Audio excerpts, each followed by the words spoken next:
Olá, meu irmão, minha irmã, seja muito bem-vindo ao nosso canal Teologia Simplificada. Eu sou o pastor Felipe Mercadante e vou estar conduzindo vocês através dos nossos estudos. Hoje nós estamos já no estudo 43 da nossa revista Práticas do Amor 2, né? Essa revista é disponibilizada pela Convenção Batista Mineira. E nós vamos estar trabalhando o texto de 1 Coríntios, capítulo 12, do verso 20 ao 27. Lembra você de não deixar de dar o joinha, de compartilhar esse vídeo com seus irmãos, seus amigos, membros de outras igrejas batistas do estado de Minas que estejam usando essa revista, porventura, né? Estejam usando essa revista para que eles também possam aproveitar e baixa aqui o material e usa na sua igreja, tá certo? Esse material está sendo feito com muito carinho, então usa aí mesmo na sua igreja, aproveita isso, torna a aula mais dinâmica, né? Vai lá, tira o escorpião do bolso, compra uma caixa de bombom e faz pergunta e distribui os bombom, mas faz com que o estudo da palavra de Deus na sua igreja seja agradável, né? A sua turma possa vibrar, porque você vibra também entusiasmado. Antes de começar esse estudo, deixa eu te contar uma experiência. Um tempo atrás, a gente estava saindo de uma aula na minha classe de discipulado, né, de novos convertidos, e um senhor da minha classe saiu rindo. Eu falei, ué, por que o senhor está rindo? Aí ele falou assim, pastor, estou rindo, porque hoje a aula foi muito boa. Aí eu falei assim, ué, nos outros dias então não foi, não, pastor, não é isso, não é que as outras não foram boas, mas é que hoje eu entendi muito bem, né, e aquilo me deixou muito feliz, né, de ver que ele estava feliz, porque ele também tinha conseguido aprender. Essa é a satisfação nossa como professor, né? Então, que você possa aí movimentar a sua turma para que eles saiam também animados, entusiasmados. A gente tem que ver o ânimo em você, né? Para isso, tá certo? Mas vamos à palavra de Deus. 1 Coríntios, abre aí na sua Bíblia. Eu estou lendo a nossa versão aqui, Almeida século 21, a partir do versículo 20. Diz assim a palavra do Senhor. Portanto, há muitos membros, mas um só corpo.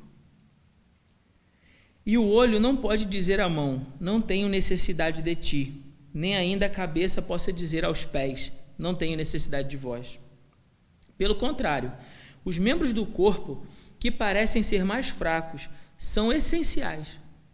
E os membros do corpo que consideramos menos honrados, nós os vestimos com mais honra. E os que em nós são vergonhosos, vestimos com dignidade especial. Ao passo que os membros mais apresentáveis não têm necessidade disso.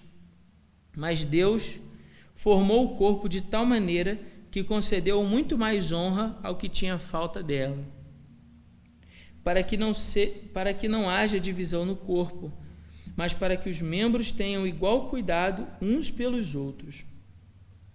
Se um membro sofre, todos os outros sofrem com ele. E se um membro é honrado, todos os outros se alegram com ele. Vós sois o corpo de Cristo e individualmente membros desse corpo. Amém? Só até aqui. Esse texto ele é muito bonito, né? E ele tem uma riqueza para nós desse entendimento sobre o que é ser igreja. E a analogia bíblica é que a igreja é um corpo. Às vezes na igreja eu vejo algumas pessoas usando, né, a analogia do hospital, dizendo assim, olha, a igreja é um hospital. Poxa, mas um hospital é um lugar que vive gente doente. Eu prefiro acreditar que a igreja é mais como um corpo ou uma casa, que são as analogias bíblicas mesmo para a igreja. E que também no corpo, na casa, existe a questão da cura. Ela também é um lugar de cura, não é verdade? Então, pensar no corpo é pensar na importância que nós temos igualmente, né? Membros têm funções diferentes, especificidades diferentes, mas são parte do mesmo corpo. Então, pensando nisso, vamos pensar aqui o contexto, né, de Coríntios capítulo 12. O mundo emprega vários critérios para avaliar a grandeza de alguém. E é grande quem exerce sobre os semelhantes, quem ocupa alta posição social, quem dirige uma empresa, quem conseguiu reunir riquezas e posse, quem realizou uma façanha muito difícil, quem goza de grande popularidade junto ao público. No entanto, a palavra de Deus nos traz uma inversão radical desse conceito. Grande não é aquele que domina e quer ser o primeiro, mas o que serve e cuida de todos, tal como Jesus ensinou. Veja, no contexto dessa passagem, Paulo está tratando de uma igreja que vive muitos momentos de divisão, brigas, partidarismos, discussões, heresias no seio da igreja, pecados de questão sexual. Então, Paulo está tratando dessa igreja tão dividida, onde as pessoas acham que são mais importantes do que as outras, para dizer assim, olha, vocês são o corpo e como partes do mesmo corpo, vocês precisam ter cuidado igualmente uns dos outros. Então, se eu entendo que essa mão faz parte desse corpo, eu vou cuidar da mão. Se eu entendo que o pé faz parte desse corpo, eu vou cuidar do pé. Eu vou dar importância para ele. Por quê? Se você cortar a mão, não foi só a mão que cortou, que se feriu. Todo o corpo foi prejudicado. Se você fica doente, né? Igual eu estou aqui gravando essa aula, e eu estou bem gripado no momento que eu estou gravando essa aula. Então, todo o corpo está gripado. Eu não posso dizer que só o pulmão está gripado. Todo o corpo está gripado. Mas assim também como quando o corpo está bem, está saudável, todo o corpo está saudável. Não é assim? Então, a alegria de parte do corpo é a alegria de todo o corpo. A tristeza de parte do corpo é a tristeza de todo o corpo. E por isso a gente precisa cuidar, nós precisamos cuidar uns dos outros. A grande ideia desse estudo, então, é ter igual cuidado uns pelos outros, é mostrar imparcial interesse pelo bem-estar e pelo ministério de cada membro, reconhecendo e aceitando a posição e função que cada um recebeu de Deus e tem no corpo de Cristo. Então, todos nós temos igualdade é importância, diferença de papéis. Guarde isso. Igualdade é importância, diferença de papéis. E por que temos diferenças de papéis? Porque cada membro do corpo Deus chamou para uma tarefa específica. Há alguma tarefa que é mais importante do que a outra? Obviamente que não. Todos temos igual importância, tá certo? Então, às vezes aquele irmão, porque ele acha que ele não canta tão bem, ou ele não toca tão bem, ele não vale tanto assim no corpo. Não, ele é parte do corpo. Ele é parte do corpo, ele é importante para o corpo. Ele foi chamado com um dom diferente, mas ele é importante para o corpo de Cristo. Então, a ideia aqui precisamos perceber essa igualdade de importância e fazer isso exercendo um cuidado com todo o corpo. O cuidado. E não tratar apenas um grupo, porque esse grupo aqui faz determinada coisa que me interessa. Aí eu trato melhor. Aquele ali que não faz muito bem o que me interessa, aí eu não trato tão bem assim. Eu não posso fazer isso, né? Então, vamos passar aqui para a estrutura desse estudo. Primeiro é o exemplo de Jesus. Veja que toda vez que nós abordamos mandamentos recíprocos, vamos falar do exemplo de Jesus. Jesus viveu uma vida pautada pelo cuidado e serviço àqueles que precisavam de sua ajuda. Depois, o cuidado na igreja. A plenitude do Espírito Santo manifesta-se através da unidade espiritual do corpo de Cristo e do amor solidário que vive a igreja. E por último, o lavar pés, que é quando Jesus mostra aos seus discípulos o que é servir e cuidar do próximo. Lavar pés é se dispor do orgulho e do egoísmo para cuidar do outro.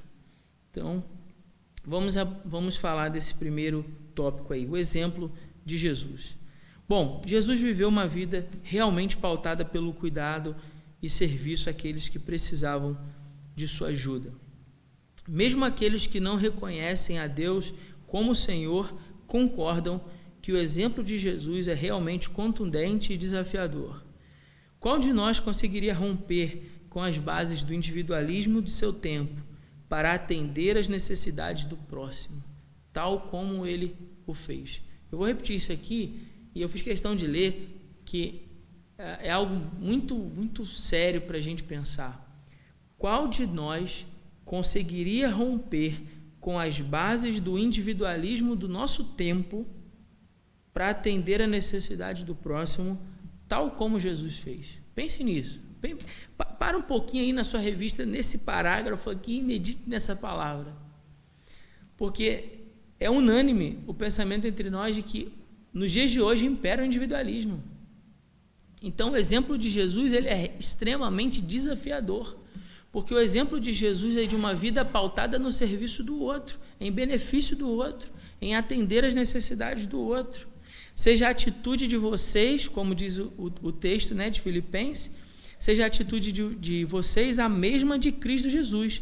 Ele esvaziou-se a si mesmo, vindo a ser servo. Então veja a atitude de Jesus. Olha, quando eu falo de cuidado, eu preciso pensar nisso, com muita seriedade, irmão, em nome de Jesus. Por quê? Porque hoje, quando nós falamos assim, irmãos, você precisa cuidar de alguém, você precisa discipular alguém. Então você vai abrir um tempo na sua agenda, um espaço na sua agenda, para você cuidar de uma pessoa. Você vai investir na vida de uma pessoa. A gente já tem uma grande dificuldade, porque muitos de nós estão tão envolvidos com tantas coisas nessa vida, tanto a busca pelos meus interesses, que esse desprendimento é quase que um gigante a ser derrotado para que eu possa, então, servir a Cristo, servir a igreja, cuidando da vida de alguém, cuidando de uma pessoa. Então, precisamos olhar para o exemplo de Jesus, para que a gente possa exercer o mandamento de cuidar uns dos outros, eu preciso enxergar que aquele irmão é parte do meu corpo. Se eu não enxergar que aquele irmão é parte do meu corpo, eu não vou cuidar dele. Não adianta, não adianta. Pode ser o pregador que for, o argumento que for. Se eu não entender o que Paulo tentou dizer para a igreja em Corinto e eu enxergar que aquele irmão é parte do meu corpo, eu não vou querer cuidar dele. Não vou. Eu não vou querer me dispor a cuidar dele. Porque veja só, qual de nós não cuidaria do próprio corpo? Qual de nós, se você aí, você já deve ter vivido essa experiência, você passa rápido correndo pela sua sala e de repente você bate o dedinho do pé no sofá. O dedinho do pé mestre em bater no sofá, né? É um negócio de Deus, ele é atraído, é quase que magneticamente atraído para bater no sofá. E você sente uma dor que só, mas mesmo naquela dor ali que você está se contorcendo de dor, porque bateu ali, você teria coragem de pegar uma faca e cortar o dedinho por causa disso? Que isso, pastor? Que loucura é essa? Você cortaria o dedinho? Falando assim, a partir de hoje você não é mais parte do meu corpo, né? Você não me pertence mais, cortaria o dedo do seu pé? Você não faria isso. Você esperaria a dor passar e cuidaria dele, porque o dedinho é parte do seu corpo. Se você machucasse o dedo, você cortaria a mão?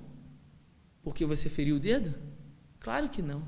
Você cuidaria do dedo, para não perder a mão, porque é parte do seu corpo. Então, por que no nosso corpo a gente entende isso? Mas quando é no corpo de Cristo, da igreja, a gente não quer saber de tratar do outro. A gente prefere logo pegar uma faca e decepar. Já pensou nisso? Como é que com tanta facilidade a gente abre mão daquele que a Bíblia está chamando que é parte do meu corpo, membro do meu corpo? Então pense nisso com carinho. Avalie essa questão com carinho que eu estou dizendo. Pense aqui no exemplo que você deve ter rido aí do dedinho, que você já deve ter batido também igual a mim. Mas veja se isso não faz toda a diferença pensar nisso. Se eu considerar que aquele irmão é parte do meu corpo, eu vou querer tratar. Eu vou me esforçar para tratar dele. Poderia te dar aqui vários exemplos, mas eu não quero fazer isso, porque está arriscado dar um exemplo e bater certinho com alguma coisa que esteja acontecendo aí na sua igreja. Então não vou me atrever a fazer isso. Vamos avançar para o segundo tópico dessa lição, que eu acho que você já entendeu bem esse primeiro. O cuidado na igreja. A plenitude do Espírito Santo manifesta-se através da unidade espiritual do corpo de Cristo e do amor solidário que vive a igreja. Bom, o primeiro passo eu quis fazer você entender a necessidade do cuidado, quando eu enxergo o outro como parte do meu corpo. Nesse segundo momento, é importante que esse sentimento que agora está no seu coração possa dar lugar a uma ação prática, para a gente não ficar de amor só de palavra, mas de fato. Então aqui eu estou citando o exemplo da igreja em Atos, né? Você conhece bem Atos 4, né? Verso 32 ao 37. Se você puder aí, abra na sua Bíblia, né? Para a gente poder ler. Eu acho que vale muito a pena a gente ler esse texto, para você lembrar o que aconteceu em Atos 4, a partir do verso 32. Diz assim: a multidão dos que criam estavam unida de coração e de propósito. Ninguém afirmava ser alguma coisa que possuísse, mas tudo era compartilhado por todos. E com grande poder os apóstolos davam testemunho da ressurreição do Senhor. E em todos havia imensa graça, pois não existia nenhuma necessidade entre eles, porque todos os que possuíam terras ou casas, vendendo-as, traziam valor do que vendiam e depositavam aos pés dos apóstolos, e se repartia a qualquer um que tivesse necessidade. Olha, que mais? Então José, a quem os apóstolos chamavam Barnabé, que significa filho da consolação, levita natural de Chipre, possuindo um terreno, vendeu e trouxe o dinheiro e colocou aos pés dos apóstolos. Quando você lê essa passagem, eu acredito que, assim como eu, você também deve ter ficado assustado a primeira vez, fala assim: meu Deus, esse povo vendia as casas, os terrenos e colocavam lá aos pés dos apóstolos para que fossem atendidas as pessoas que tivessem necessidade. Eles faziam isso.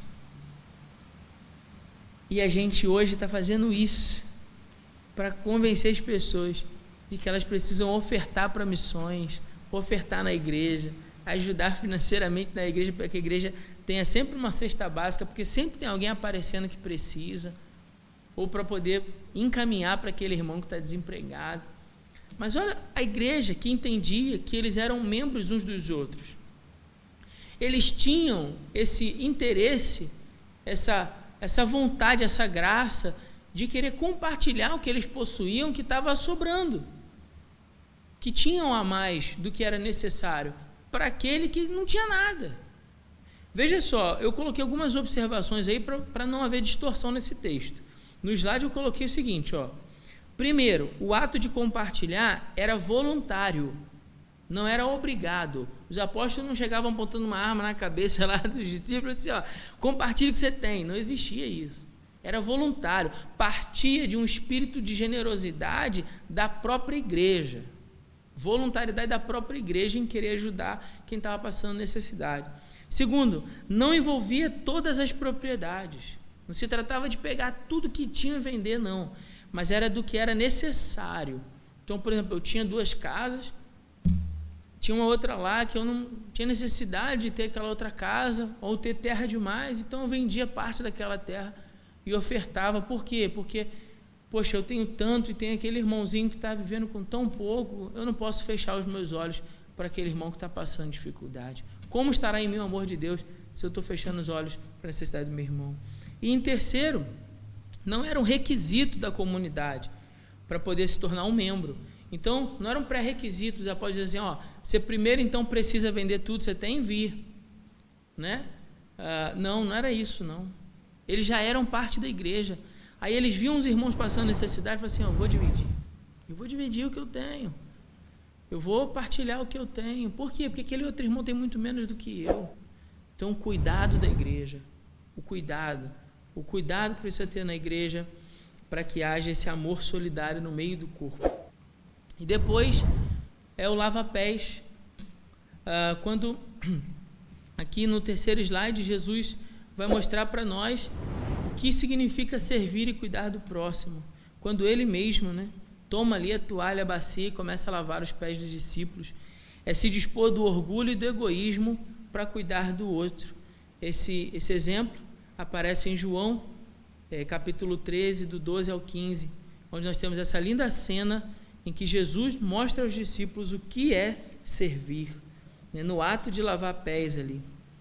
Ao lavar os pés dos discípulos, Jesus se fez de menor dos servos e nos ensinou que devemos ter humildade para cuidarmos uns dos outros e, sempre que possível, proporcionar ao outro, guarde isso, momentos de refrigério, restauração e conforto para a alma.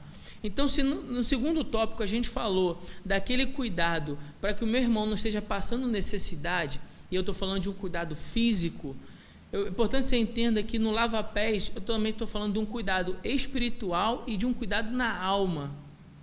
O lava-pés também tem essa ideia do refrigério. Por quê? Porque o outro vinha de uma caminhada talvez dura, difícil, cheio de pedras e espinhos, de machucado nos seus pés. E quando eu me disponho a lavar pés, assim como Jesus, a ideia aqui é eu me dispor a cuidar do outro pela caminhada difícil que ele teve até aquele momento, mas que a partir desse momento em que eu me disponho a cuidar dele, a partir desse momento a caminhada dele se torna um pouco mais possível, um pouco mais agradável, um pouco menos doída, dolorida, sofrida das pedras que ele pisou lá atrás, dos cacos de vidro, né?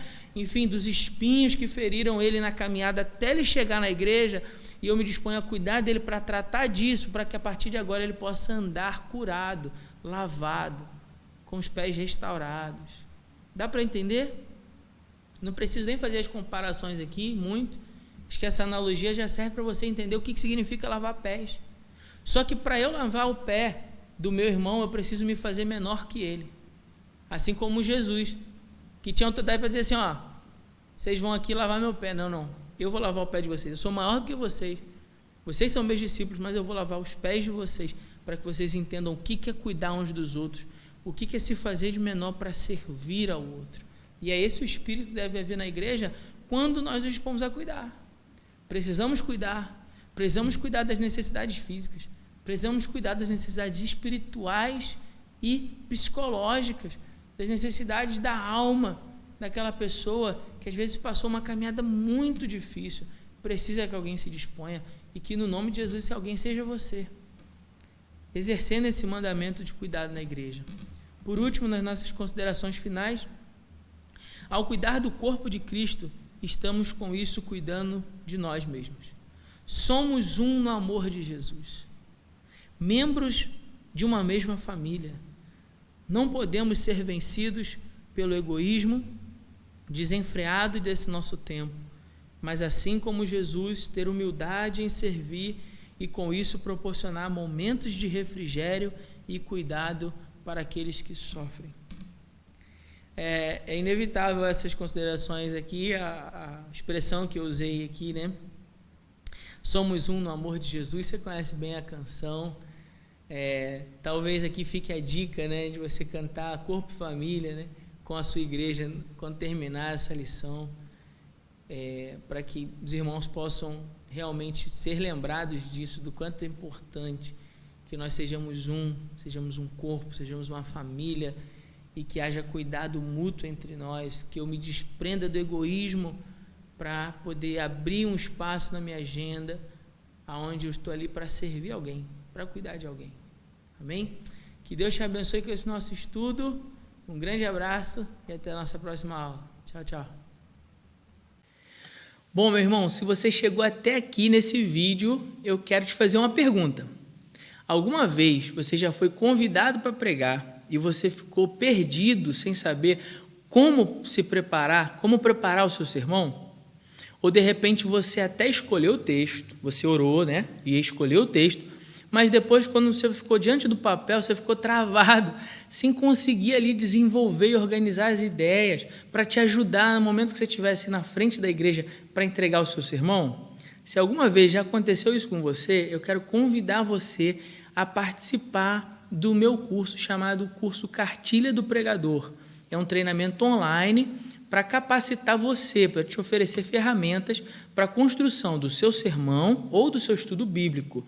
E não só isso, não. Você vai aprender essas ferramentas e você vai aprender a como apresentar o seu sermão com muito mais desenvoltura para os seus ouvintes. Se você também se interessa por isso e você quer se aperfeiçoar para realizar o seu ministério com ainda mais excelência, clica no link abaixo desse vídeo aqui na descrição e eu te vejo na nossa primeira aula. Um grande abraço e que Deus te abençoe.